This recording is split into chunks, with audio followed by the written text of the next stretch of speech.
வணக்கம். காலை மாலை இரவுன்னு 3 நேரமும் எடுத்துக்கூடிய ஒரு சிறந்த சிற்றுண்டி எப்படி பண்ணலாம் அப்படின்றதான் இந்த வீடியோவில் நம்ம பார்க்க போகிறோம். அது பார்க்கறதுக்கு முன்னாடி நம்ம சேனலுக்கு இன்னும் சப்ஸ்கிரைப் பண்ணிக்கோங்க. பக்கத்தில் இருக்கக்கூடிய அந்த நோட்டிஃபிகேஷன் பெல் பட்டனையும் கிளிக் பண்ணிக்கோங்க. இது பார்த்தோம்னா கருங்குருவை அரிசி புட்டு.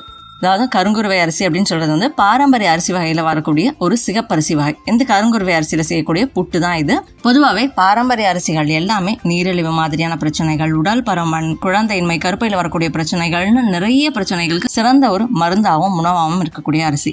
அந்த வகையில இந்த கருங்குருவை அரிசியினுடைய சிறப்பு என்ன அப்படின்னு பார்த்தோம்னா, இதுக்கு இன்னொரு ஒரு பெயர் இந்தியன் வாயகரா அப்படின்னு கூட சொல்றது உண்டு. தாம்பத்திய வாழ்க்கைக்கும் குழந்தையின்மை மாதிரியான பிரச்சனைக்கும் ஒரு சிறந்த அரிசி. அது மட்டும் இல்லாம நீரிழிவு இருக்கிறவங்க, உடல் பருமனா இருக்கிறவங்களுக்கும், ஹிருதயம் சார்ந்த பிரச்சனைகள்ல இருக்கிறவங்களுக்கும், வாத நோய், மூட்டு சம்பந்தமான பிரச்சனைகளுக்கும் ஒரு அற்புதமான அரிசி இது. இந்த அரிசியினோட இன்னொரு ஒரு சிறப்பு என்ன அப்படின்னு பார்த்தோம்னா, உடல்ல இருக்கக்கூடிய நச்சுக்களை வெளியேற்றக்கூடிய ஒரு அற்புதமான அரிசி. யானைக்கால் வியாதிக்கும் ஒரு சிறந்த உணவாகவும் மருந்தாகவும் இருக்கக்கூடிய அரிசி. இந்த அரிசியில தான் இந்த புட்டு நம்ம செய்ய போறோம். இந்த அரிசி பார்த்தோம்னா அதில் சாதமாகவும் எடுத்துக்கலாம், இட்லி தோசையாகவும் எடுத்துக்கலாம். அதுல ரொம்ப எளிமையா தயாரிக்கக்கூடியதான் இந்த புட்டு. அதுவும் முதல் முறையா கருங்குருவை அரிசி யாராவது சமைக்கணும் அப்படின்னு நினைக்கிறவங்களுக்கும் ஒரு சிறந்த உணவாகவும் இந்த புட்டு ரொம்ப எளிமையா தயாரிக்கக்கூடிய ஒரு உணவாகவும் இது இருக்கும். சரி, இப்போ இந்த புட்டு எப்படி பண்ணலாம் அப்படின்றது பார்க்கலாம். இதுக்கு நான் 1 கப் அளவுக்கு கருங்குருவை அரிசி எடுத்துக்கிறேன். இந்த கருங்குருவை அரிசியை ஒரு 2 தடவை கழுவிட்டு ஒரு 2 மணி நேரம் ஊற வச்சு எடுத்துக்கிறேன். பொதுவாக புட்டு அப்படின்னு சொல்லும்போது எல்லாருக்குமே தெரியும், சிறந்த ஒரு செரிமானத்தை கொடுக்கக்கூடிய ஒரு உணவு. காலை எடுத்துக்கிட்டாலும் சரி, இல்லை மாலை உணவாக எடுத்துக்கிட்டாலும் சரி, இல்லை இரவு உணவாக எடுத்துக்கிட்டாலும் சரி, செரிமான மண்டலத்தில் வரக்கூடிய பிரச்சனைகளுக்கும் அஜீரண மாதிரியான பிரச்சனைகளுக்கும் ஒரு அற்புதமான உணவு. உடலுக்கு எந்த விதத்திலையும் தீங்கு கொடுக்காத ஒரு உணவாகவும் இந்த புட்டும் இந்த கருங்குருவை அரிசியுமே இருக்கும். இது 2 மணி நேரம் ஊறினதுக்கு அப்புறமா இந்த அரிசியில இருக்கக்கூடிய இந்த தண்ணியை மட்டும் வடிச்சிட்டு நம்ம அரிசியை மட்டும் எடுத்துக்கலாம். இந்த தண்ணியை வீணாக்காம நம்ம அப்படியே குடிச்சிடலாம். இல்லைனா சூப்பு, இல்லைனா வேற ஏதாவது உணவு செய்யறதுக்கு நம்ம பயன்படுத்திக்கலாம்.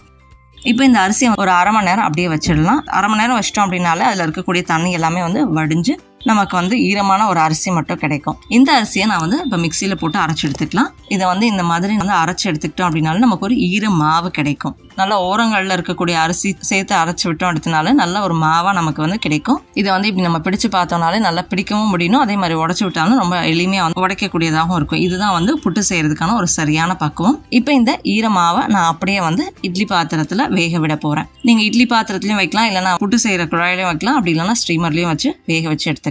நான் இட்லி பாத்திரத்தில் மேலே துணியை விரித்து இந்த மாவை இதோட சேர்த்துக்கிறேன். நல்லா கொதி வந்ததுக்கு அப்புறமா அடுப்பை சிறுதியில் வச்சு ஒரு 8லேருந்து 10 நிமிஷம் இதை நம்ம வேக விட்டு எடுத்துக்கலாம். 8லேருந்து 10 நிமிஷம் வேக விட்டு எடுத்ததுக்கு அப்புறமா இந்த மாவை லேசாக எடுத்து உருட்டி பார்த்தீங்கன்னா நல்லா உருட்ட வரணும். அந்த மாதிரியான பக்குவத்தில் மாவு நமக்கு நல்லா வெந்துருச்சு அப்படின்னு அர்த்தம். அந்த மாதிரியான பக்குவத்தை எடுத்துட்டு அதோட தேவையான அளவு தேங்காய் துருவலும், கொஞ்சமாக நாட்டு சர்க்கரையும் சேர்த்துட்டு, கொஞ்சமாக ஏலக்காய் தூளையும் நெய்யும் சேர்த்துக்கலாம். அவ்வளோதான். இதை நல்லா கலந்து விட்டோம்னாலே நமக்கு ஒரு சுவையான, நல்ல ஒரு சத்தான, ஆரோக்கியமான பாரம்பரிய கருங்குருவை அரிசி புட்டு தயாராகிடுச்சு. இது செய்யறதுக்கு ரொம்ப நேரம் கூட ஆகாது. நீங்கள் காலையில் செய்யணும் அப்படின்னு நினச்சிங்கன்னா இரவு கூட இந்த அரிசியை ஊற வச்சுட்டு அதுக்கப்புறமா செய்யலாம். காலையில் ஒரு 10 நிமிஷத்துல செய்யக்கூடிய ஒரு அற்புதமான உணவு இது. நல்ல ஒரு ஆரோக்கியமான உணவும், நீரிழிவு மாதிரியான பிரச்சனைகள் இருக்கிறவங்களுக்கும், உடல் பருமனுக்கும் சிறந்த ஒரு உணவாகவும் இது இருக்கும். கண்டிப்பாக ட்ரை பண்ணி பாருங்க. அதுவும் கருங்குருவை அரிசியில் இந்த புட்டு செய்யும் பொழுது நல்ல ஒரு வாசனையும், நல்ல ஒரு சுவையும், நல்ல ஒரு ஆரோக்கியத்தையும் கொடுக்கும். ட்ரை பண்ணி பார்த்துட்டு கமெண்ட் பண்ணுங்க. இந்த வீடியோ பயனுள்ளதாக இருந்ததுன்னா லைக் பண்ணுங்க, மற்றவங்களுக்கு ஷேர் பண்ணுங்க. நம்ம சேனலுக்கு இன்னும் சப்ஸ்கிரைப் பண்ணிக்கோங்க. பக்கத்தில் இருக்கக்கூடிய அந்த நோட்டிஃபிகேஷன் பெல் பட்டனை கிளிக் பண்ணிக்கோங்க. என் ஆரோக்கியம், என் குடும்பத்தின் ஆரோக்கியம், என் சமூகத்தின் ஆரோக்கியத்திற்கான பயணம் இது. கைகோர்ப்போம், ஆரோக்கியத்திற்கு விதையாவோம். நன்றி.